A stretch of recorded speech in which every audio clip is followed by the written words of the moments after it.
The eternal flame at the JFK Memorial burns quietly in Dallas, a hallowed spot where history, whispers and visitors pay silent tribute to a fallen leader. It's guarded not just by flames, but by the weight of national memory, a place demanding respect, where even the rustle of a candy wrapper feels like a sin. Rangers and volunteers keep watch, their presence a quiet reminder of solemn duty. They don't march like soldiers, but their vigilance is ironclad, honed by years of ensuring no one disrupts the peace. On a humid Texas afternoon, a crowd had gathered around the eternal flicker, drawn by the site's timeless pull. Families whispered prayers, school groups stood in hushed lines, and an elderly veteran wiped away a tear. But cutting through the reverence like a chainsaw was Jake, a burly guy in a faded baseball cap, nursing a beer he'd smuggled in despite the signs. He wasn't there to reflect. He was there to perform.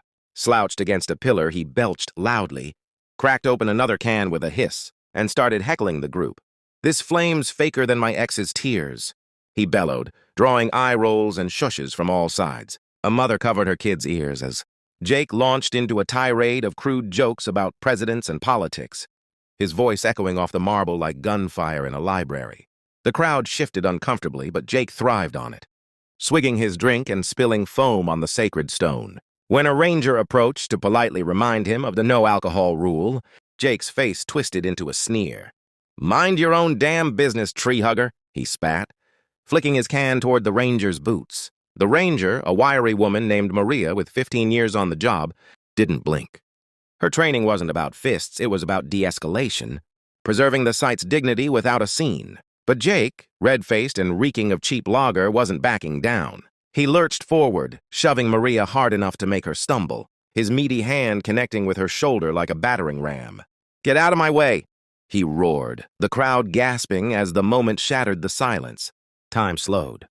Maria's eyes narrowed, not with fear, but with the cold focus of someone who'd seen worse.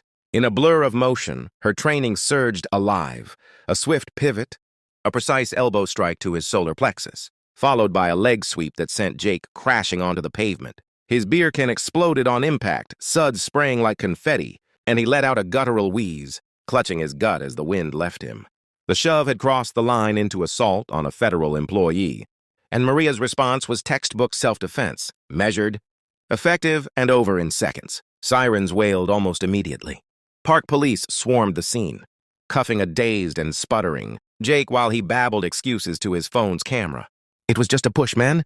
She's crazy!"